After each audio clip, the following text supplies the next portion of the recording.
Hello everyone, Joe Archino here, and welcome to part 2 of my interview with Vincent J. Speranza. Speranza helped make history fighting for his country during the Second World War, and after the war was over, he dedicated his time to shaping the minds of young Americans in the classroom as a history teacher. I hope that today's generation of young Americans listens to his message and takes his words to heart. I taught American history in the high schools in New York City for over 20 years.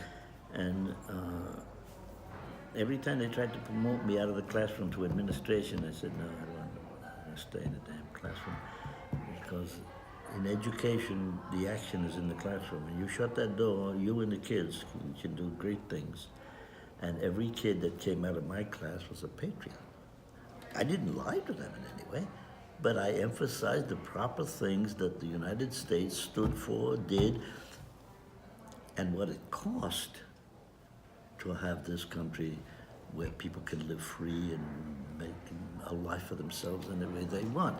And so, by the way, to this day, I'm still going around speaking to all kinds of groups, and especially I'm at my best with kids, with high school kids and college kids and so on. And I'm appalled at what's happened to the teaching of American history. In some places, they hardly mention it. One school I went into, the textbook covered World War II in a page and a half. The most cataclysmic event of the 20th century that killed millions of people, that destroyed whole empires, that changed the course of history, call it what, covered in a page and a half in the kid's textbook. What do you expect a kid to learn about that event in a page and a half of explanation? Unless the teacher goes on, and from what we understood, in some places they don't even talk about World War II. There were kids that did not know who Hitler was. And, they heard about him, but I feel very bad about what's happening in our school system with regard to teaching. They don't even call it history anymore. Social studies. What the hell is social studies?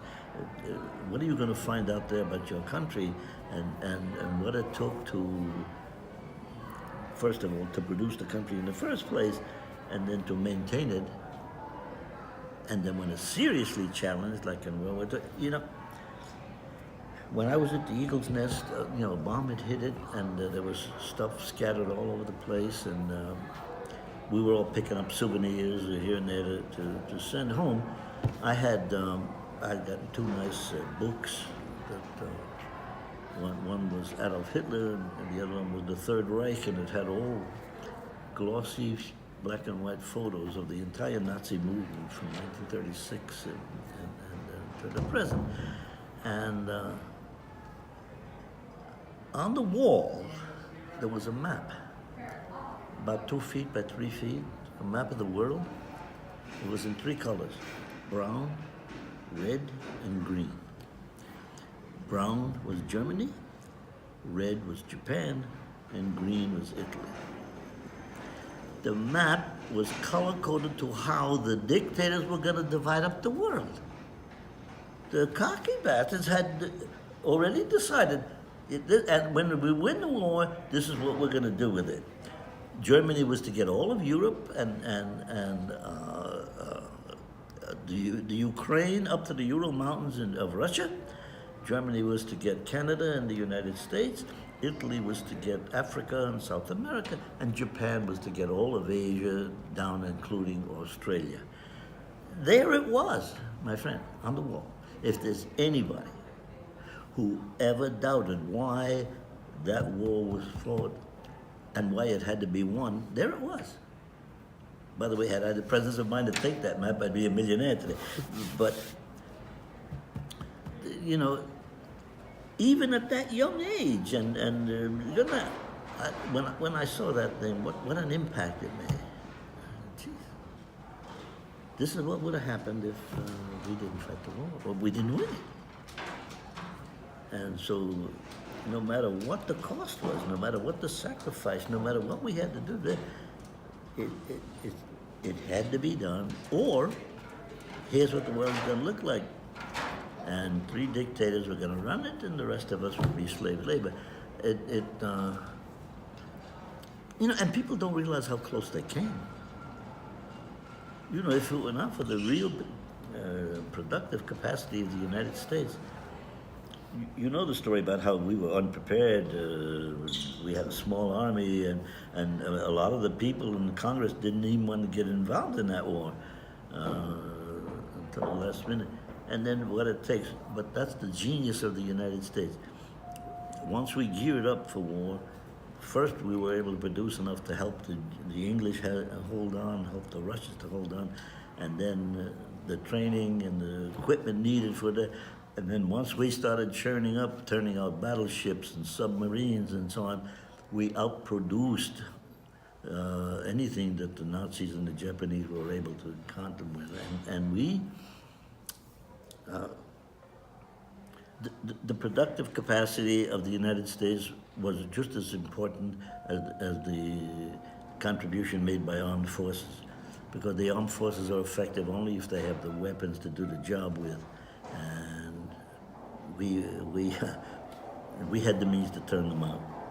And of course, the genius of whoever invented the atomic bomb, we ended saving. They expected another 500,000 American casualties if we had to take the Japanese home island. They expected 6 to 8 million Japanese would have lost their lives. That atomic bomb saved millions of people's lives. And yet there are people today who are talking about what a terrible thing it was that we destroyed a whole city with 100,000 people. And hey man, believe me, that bomb saved millions of people's lives, Japanese as well as Americans.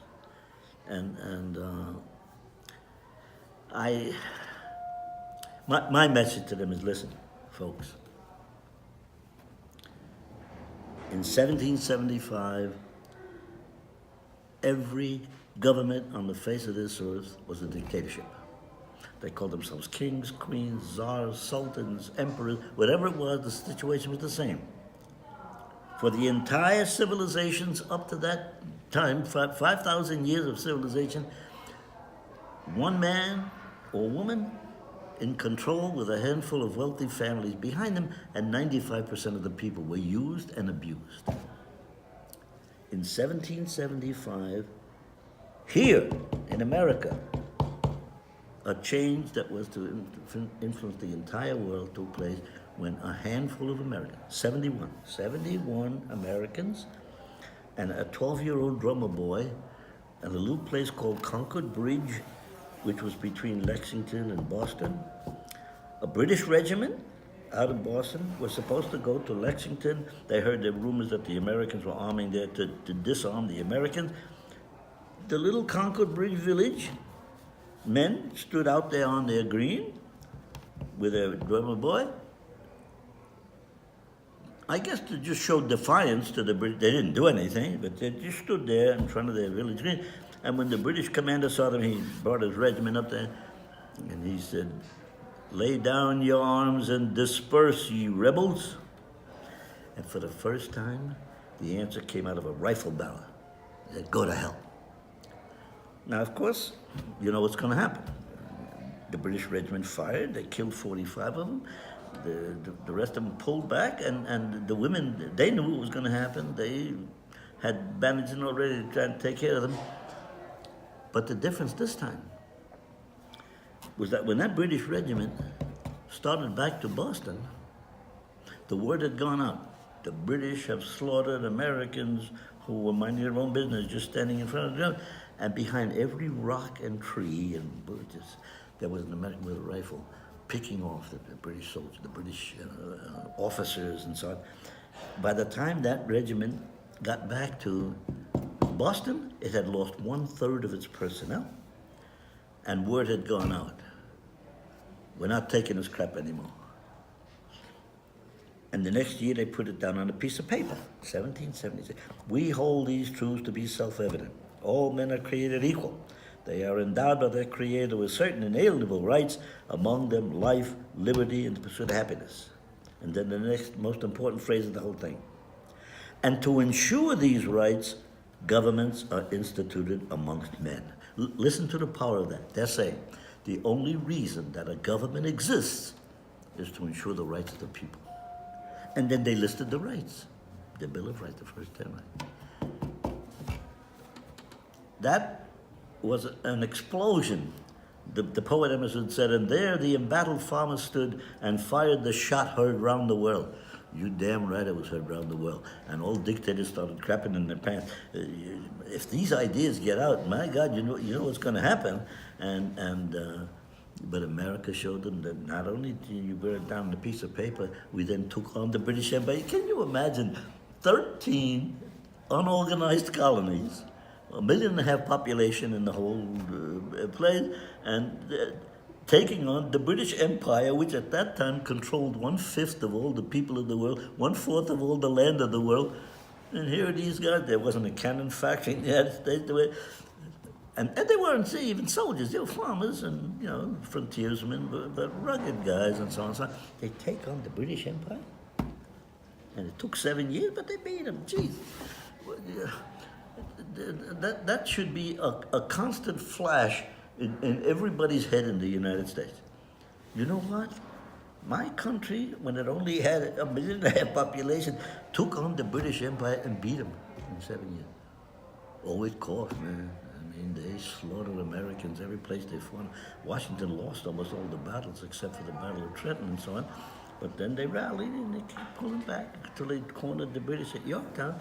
The history of the United States, I'm sure back then people thought it was a miracle. We should regard that today. Today, what a miracle. What a miracle. And that's what I am here in the United States. I'm an American descendant from all kinds of people from all over the world. But once I came here, I became an American. And I revel in the history of my country and what my country stands for. Not only that, you have to remember, hey, in World War I, the Germans were going to win it. Once they had knocked the Russians out of the war, they were going to bring all of their troops from the Eastern Front to the Western Front. The French and the British were on their last legs. If the United States didn't go in there in 1917, the Germans were going to go to Europe. And I don't have to tell you, I just told you about the World War II. It looked very bad. And they already had plans for how the world was going to be divided. But once again, America, yes, a lot of money. Yes, a lot of lives. Yes, a lot of treasure. Yes. But the alternative, I told you, was on the wall there in that map.